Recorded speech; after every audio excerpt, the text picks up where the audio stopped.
It's the High Heel Tea Podcast. Yes, sir. Where we speak on real topics that'll make you laugh.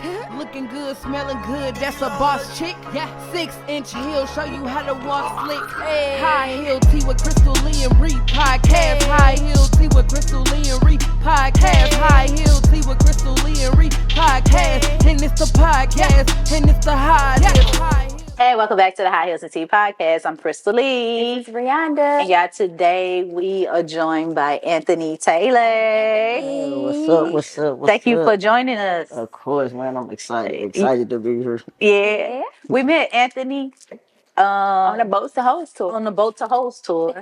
You know, for those who don't know what that is when me and Rihanna go on boats. And we don't be hoes, but you know, It's a lot of hoes. it's a lot of hoes. We was invited to this yacht event with Karan Bolden, and we met Anthony and as well as a bunch of other great people. And so Anthony said he was gonna come on the podcast. Hey. And he wanted to talk to us about what it is he's doing, his impact in the community, and much more. So we're gonna dive into that. But before we get into the actual context of everything, can you share with the listeners, the viewers, again, who you are, your background? All right, so I'm Anthony Taylor. I'm the founder of AMP Connections, Connecting Lim Loss.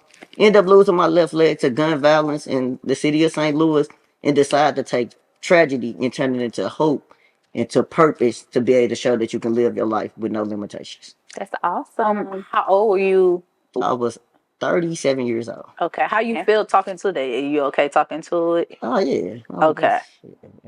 How did you feel at the time? Oh, man, depressed. So just kind of really, so the way I went through my depression and different things, just coming out of the coma, been in the coma 2 weeks, and my grandmother made the decision to have my left leg amputation for me to live again. You know, I'm in the struggle, you know, anger, just different emotions. But then when I finally made the decision just to really say, man, I'm going to do something to impact the world. And so since then, I've been being the voice and helping other amputees find their hope to tomorrow and just let them know, man, look, accept your new norm. Accept all the things that you may not be able to run, but again, you got an opportunity to share your story. Yeah. I was gonna mention I'm a burn survivor. So what it sounds like you do is kind of to what I had to do. I had to attend like these trauma groups. I had to do trauma therapy as well because it was a complete life-changing, you know, situation for me. But it wasn't until I went to the group sessions, etc. That's when I was just like, oh, okay, I got like the best advice. I felt connected. I didn't feel like as much as it was just me alone because it was other people there, but their situations exceeded mine. You know, and I'm telling you, I'm a burn survivor, and you can't figure out like, where the hell you burned it? You know what I'm saying? So that's one thing, right? Where there were other people that there's nothing that they could do to hide it and etc. And then there were kids too. So even though your situation happened, it happened at 37. You went 37 years of just, Being okay. I don't want to use the word normal, but you know.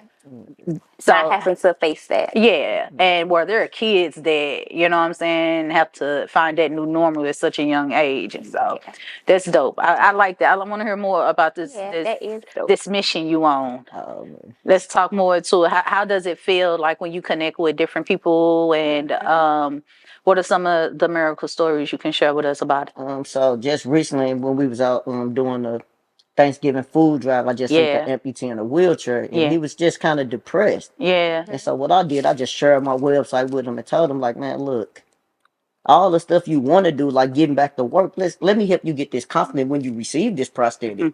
Because it's going to be hard. It's not going to just be like you want to just get up and walk with it. It's going to be practice. And it's going to be pain. It's going to be days that you're going to be like, man, I got to do the process of being able to do it. Because you see me doing it. It took time, but on the off leg, taking it 3 days or not wearing it and getting back comfortable because your leg used to something being there. And I was just kind of explaining to him, man, like, look, the simple things you want to do in life don't come back. But first you got to accomplish this, accepting who you are, because people going to laugh at you. People going to make jokes.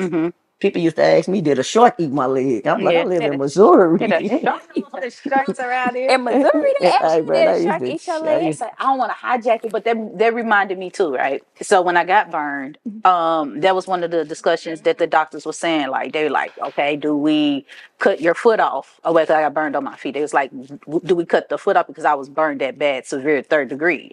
Or do we try to save it? And I was like, if you don't try to save my fucking foot, and so I went through surgical. So I went through 9 surgeries, and I'm where I'm at today. So again, it's always that space where it's like you look at yourself and you just be like, dang, but it could always be worse. It can always be worse. And somebody else always got it worse. Yeah, somebody always got it worse. And that's kind of crazy. I don't want to compare myself to nobody else. Just thank you, God. Just thank you, God. Thank you, God. So I would say, how much physical therapy did you have to go through? So you only get 6 to 8 weeks physical therapy, nothing more, nothing less. Okay. Because once insurance cover your 6 to 8 weeks, you ain't getting none to the next year. And so that's one of the things that I'm working on implementing for those who are dealing with insurance, to be able to provide that extra physical therapy, that occupational therapy, to think about emergency.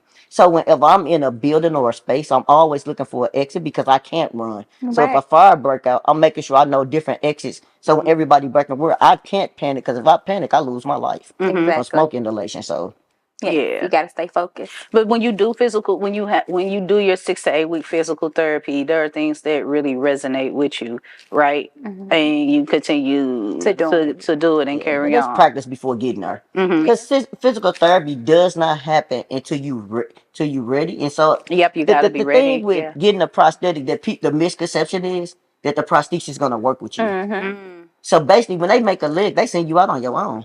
It's up on you what you do with it. Like, you better put that on. Nobody's gonna come. And so you got to tell them, they'll show up to one appointment. But other than that, and show you how to utilize it and stuff. Just to examine what's the gait and what's the walking gait and all that. But for the most part, everything's on you. Everything is just basically paperwork. So basically, it's like reading a report and saying, okay, we need to adjust this.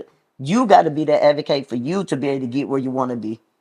So what you saying with your organization, what you have, do you work with, for instance, the therapists, physical therapists? Do you work with all these different resources to kind of help bridge those gaps in this space? Them the conversations that we continue to have. Okay. And so like when I'm in support group meetings and in different boards and different things like that, and that's the reason I do as much as the work that I do, for the understanding to come about. So physical therapy can understand, even though you see every amputee, the start climb of an amputee above the knee amputee, I can't bend the knee, so I just got to drag the leg up the leg. But for somebody below the knee, they can practice the start steps and do it, and it look normal. But it just depending on if they lost their leg from just being injured or diabetes. If they diabetes, it's a longer process because they constantly healing. And so the healing process is what determines how good you're going to be on the prosthetic. Okay. And so it's just a lot going to it. It's a lot of misconceptions and a lot of things that's not talked about. Yeah, I think for that's the most part, it's your pain tolerance. Yeah. And then a lot of people on a lot of medication to try to numb and try to keep phantom pain down. Yeah. And so, this where your limb feel like it's there, but your leg is not really there. And so, a lot of people get re-injured because of this. And so it's just a lot of things that come into it. But you got to have a confidence or supportive enough team to be able to talk about where you hurting at, why you hurting, and when you need help. A lot of times amputees don't come out or come in community settings because of their depression. Because of the way they feel. Hell yeah. Yeah. Oh yeah. Listen, and so I had this question.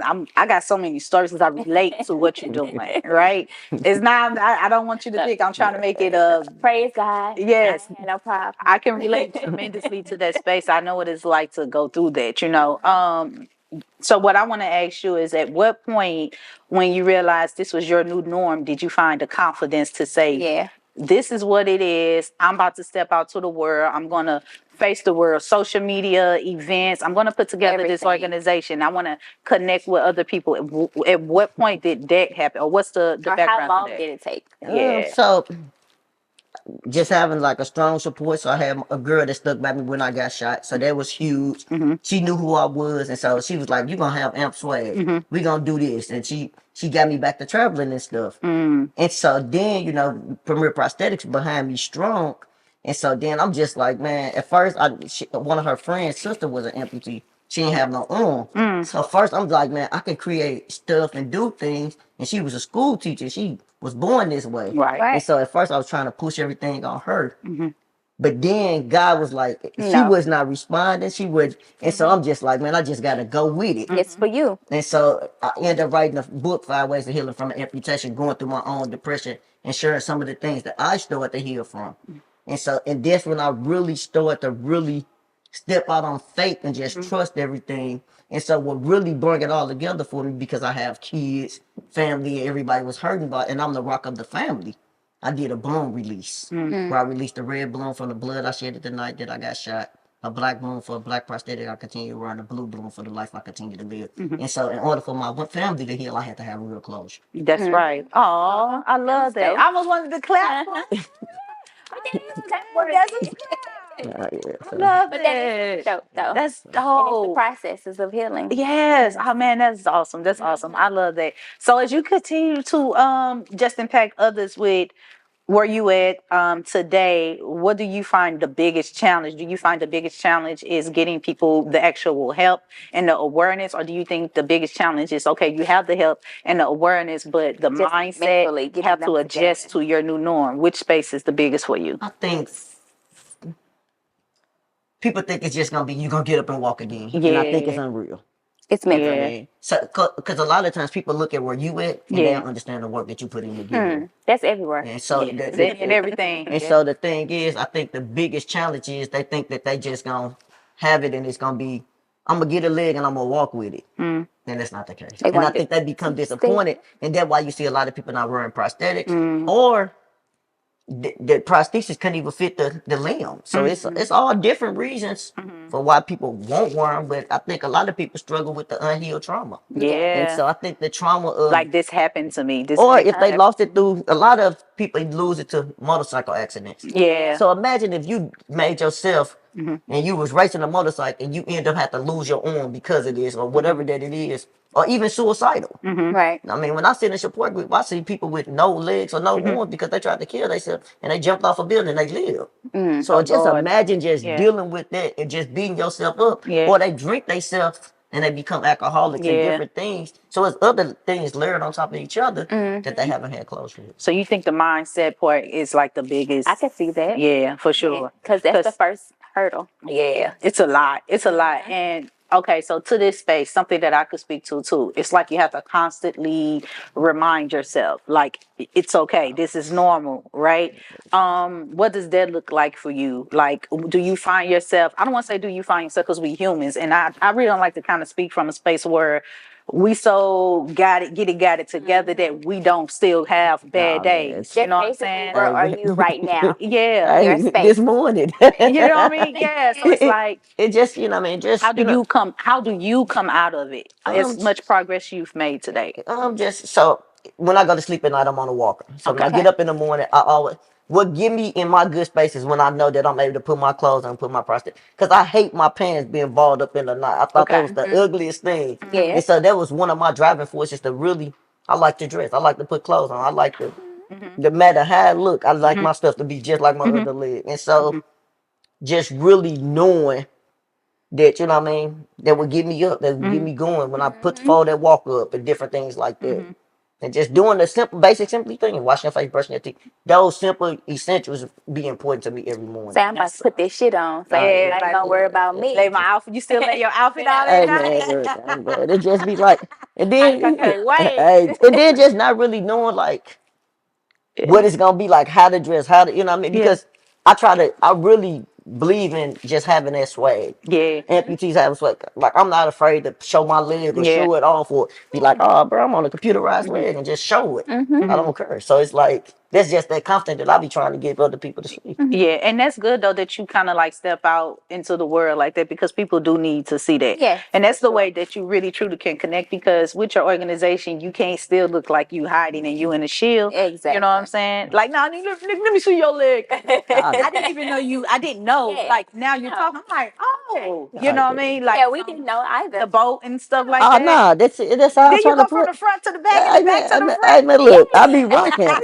No, it's He climbed up. oh yeah, You know what I mean? So but- I didn't. Yeah, I had but no nobody- idea. yeah, No definitely idea. wouldn't have. And I did hear when you mentioned About. and so I was like, oh, okay, that's pretty good, good mission. But I didn't We connect didn't it because put the two and two together. yeah, he like ain't nothing stopping me. That's dope though. That's good. So That's what's good. the difference between a computerized amputee or like something that's not computerized? So for me, being computerized, so remember, I'm above the knee, so I don't have no knee. Okay. Okay. And so what I do when I put weight on it, like how you kick forward, it kick forward for me, but it's trained that way because it's a mind thing. Right. So like you don't think when I get up, I ain't gonna think about getting up and just get up. Right. And so when you think about walking, I try to tell people if you don't think about walking, you can just actually walk like you normally want nobody know. But if I think about it, it'll skip a step and it'll feel like I'm stumbling or it'll look like I'm limping. Because you're paying attention to it. And then another thing, like one side is higher than the other because I need a swing phase. So on this side, sometimes when it is limping, it's because I need this leg to swing forward. Need a little swing to it. Okay. So, Did you get a chance to pick the color, or do they pick the color? you get to pick the You pick get the- everything? Yeah, you Oh, pick it. my But shit I be was gold. you can put a team on it, whatever. Yeah. I just you know what I mean. Like for me, it was just like, man, I just wanted something to work. Yeah. Yeah. I think about a baby like, baby can be ugly. I just want it to be healthy. Yeah. And so, you know what I mean? The thing is, you got the mechanics to do what it needed to do.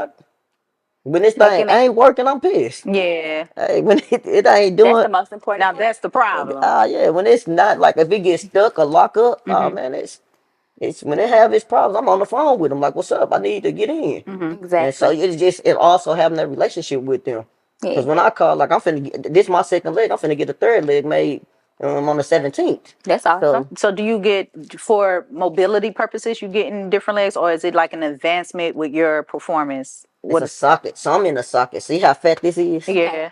My leg, so the next leg is gonna be closer to this. Okay. And so I'm a gunshot victim. So when you get shot, you blow up. Okay. So my leg was this big at one point. So I looked like a little chubby boy on one side. Okay. And so as you continue to heal, and since I don't have a leg now here, the nerve continue to kind of shrink into back, and then I move a lot. So it's like exercise to the nerve. Yeah. And so exercise is like important in different things, different Yeah. stretches. I still do because you know what I mean. You get phantom pain. You Yeah. get different things. So I just be on top of stuff. Yeah. And I'm out. So I'm not thinking about nothing. I'm thinking about, man, I got to get out here to this thing, or I got to do it. Yeah, moving and grooving. Yeah. So It's dope, man. I'm so impressed. Yes. I'm so impressed. I don't think I ever had the opportunity to talk to someone in your situation. You see people, you meet people, but if you just sit down and have a conversation, it's just, man, super. And nobody's you so dope. not as confident as Yeah. to speak to what It make you feel like if I ever have to look, all right, man, that's how I something want ever happened to me, I'm rocking that motherfucker. you got to, man. Look, I remember the first time I went swimming. Yeah. People like, oh, people gonna get out the pool. I said, I don't care. But why would they get out the pool? But people worried. Yeah. What you got? What's on your what? But my thing Because this is, is what's on your amputee that's gonna cause them to get out the pool? So this is something that I'm gonna speak kind of to it, not to the exact situation, but kind of to it, right? So I remember when I got burned, and it's no secret. Like if I had like open toe shoes on, you'll see my scars and everything. And I see people, they look, and sometimes people are brave enough to be like, "What happened?" You know. I don't find it offensive, and you probably don't either, because we've lived a life where we probably would see someone with a crazy score, or leg missing, whatever, and you just stir a little bit. Like you're not trying to be harmful, but you stir. But it's almost like you normalize it, because you like, if this wasn't me and I saw someone, I wouldn't get out the pool, but I'll look and be like, damn, I want to know what happened. Then you mind your business. You know what I mean? You see somebody with crazy scores, you see it, but then you mind your business. But to what Anthony point, everything you saying at the end of the day, and this is the realization I had to come to, because I did go through a short time when I first got injured. I wanted to hide, right? And I didn't want nobody to see anything. And I share these stories in my heal classes about like how when I first got burned, like right before I got burned, I was the face of my brand. I was my own shoe model. I was all of that. And then I got burned on my feet, and I'm selling heels. And so I was like, oh God, what do I do with this? But going to the trauma therapy sessions, group sessions, etc., the lady told me, she said, when you die, you're going to die with them scars on you. Yeah. So she was like, you might as well own it. She was like, ain't no hiding. She was like, you might as well own it, because no matter if you choose to hide or not, when you die, this is your new norm. And from there, I ain't never hide shit. I don't care. You know what I mean? Don't look back. I shared that to say, it's normal. It's really, yeah. it's like you don't even be offended when you see people looking. You don't be offended when you see people kind of feeling away or kind of, you can feel when someone is actually staring at you and more of, I'm gonna use the word disgust or disgrace versus when they're just curious. You know feel the it difference. You feel it, but you are human. The earring fall off. You're a human first, and fortunately, like him, you lived a life where you was a little kid growing up and saw something, Yeah, and you was like, "What the fuck?" yeah, You know what that's I the mean? them. You But Yeah. I'm pretty sure kids always do that. Shit. Like I say, you get the jokes and everything, Yeah, and you so I do. do it. So like Yeah, I rock shorts, I rock. yeah, You know what I mean? So yeah. it took to that point. You know what I mean? Again, you got to have the confidence to do that Yep. Yeah, it's all because about confidence. if you don't have it, it'll eat you They will be alive. like, Man, It'll eat you alive. You'll be like, why did I do this or why did I come out here? yep, And so and for me, it's just yep. like when I'm around different cats, it's the beginning process is the hardest process. For me, I didn't know nothing about being an in amputee. process. Yeah. And so it was super hard. Just graduating from college with an accounting degree and just really like, I'm thinking I'm finna go be this person, go across seas, do all this great stuff. My life stopped.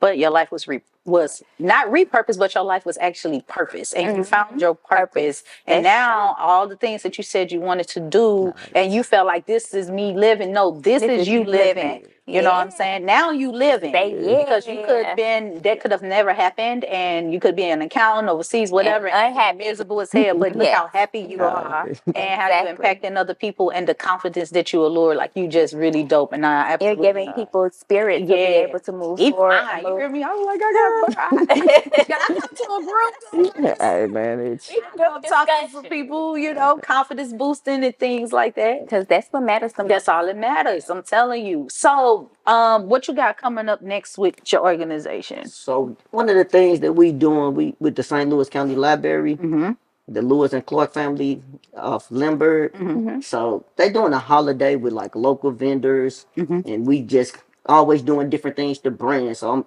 I'm wrapping my book cover in chips, popcorn, sodas, just to kind of promote it. And then we got little squeeze stress balls, and just really another way for us to just market us to be able to show people like, look, your life can change in a moment, but your dream is our mission. And so to really piggyback off that, we really want to show people that the founder is her. That I'm her because can't nobody else really tell you about a story or something that you go through if you don't see it. And a lot of prosthesis is not amputees.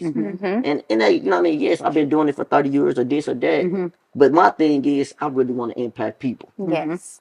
And so to have the opportunity to really partner with them and be amongst other vendors.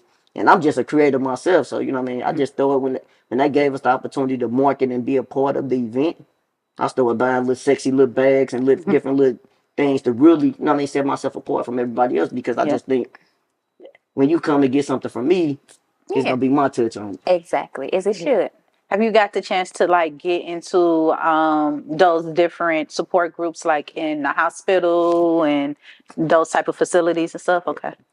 So for me personally, just a personal experience, and with support groups, some of them be unhealthy because a lot of them talk about, like I say, they trauma or they don't have a space to really vent and be able to catch them. So some of them had prosthesis or organization do them wrong, and so sometimes they sit here bashing. Right. And so, you know what I mean? When I see that, I kind of remove myself because my goal in life is how can we work together to be able to share one story to make a difference for others. Exactly. And so, to build people. And then just, you know what I mean? You have different racial standards, you got different. So when you got different people coming from different backgrounds, it make it challenging. So I have been a part of a few support groups, and you know what I mean, I recommend people if they want to go and sit for their own experience.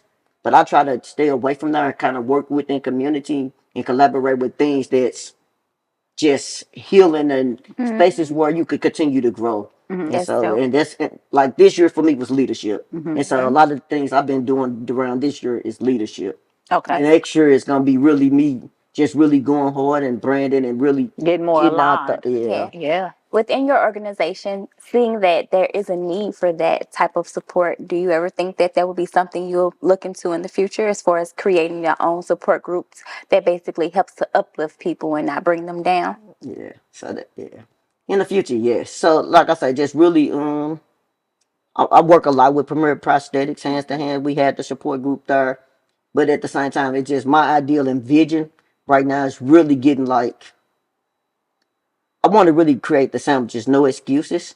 So motivation sandwiches like never giving up BEG Club and stuff like Okay. that. And so I'm really working on something kind of marketing that and pitching that to investors. Okay. So because I feel like if you eat it, you breathe, you can become it. Yeah. And a lot of times it's like when you in the hospital, you getting this same old food. And so, you know what I mean, after about 3 days, you don't want it. Man. And so how can I reimagine it? Right. And so that's one of the things that I'm really working on. And then I kind of, like I said, I'm working with physical therapists, occupational therapy, but also just continue to build that team because I only got capacity to do so much with 24 hours. Yeah. And you need those people too. Yeah. That's dope. Yeah. That's dope. Well, before we end this episode, can you share where the people can connect with you for your upcoming event on December the 14th? And then share, where they can connect with you on social media, get invested if they want to, get signed up, and become a part of your mission if they want to. So if you want to connect with me for the 14th of December, I'm at St. Louis County Library. If you shopping, be going to get your Gucci, your Prada, you're right there on Lindbergh. We right across the street at Lewis and Clark Library. Social media, I'm Connecting Lim Loss on Instagram, Amp Connections on Facebook, X. And then if you just really want to get all the way acquainted, go to the website, ampconnection.org. Awesome. So you're saying right there off of 367 and Lindbergh. Okay. Yeah. So by the flea market. No. That's down that way. No. It's by the No, 367 Lindbergh. I'm talking about South Lindbergh, by South front Lindbergh. of that mall. Okay. You talking about going to get your knockoff Gucci? She talking about this. You talking about brick tops and We at You gotta Family Court. specify Lindbergh. exactly. well, my Lindbergh bad. go a long way. My bad. I assume North County. Me Oh too. no, I didn't- didn't. I felt I like went- that's a love area. I didn't even want to ask the question. That's why I was like, wait a minute. I was riding out here. I'm like, man, boy, I got It's a to look. never ending road. Oh man, I'm like, I knew I was from out here. I'm like, Where you from? well, I'm from the city. I stayed west side, north side, Okay. Hillwood, Florida. Yeah, You know what I mean? But it's just, It's but I'm a, from there. If you on so I live in Crondelet now. So Okay. yeah, so I'm you Lofboro- over there in South yeah, St. Lof- Louis. yeah, Lofboro 55. But I was Yeah. like, Yeah.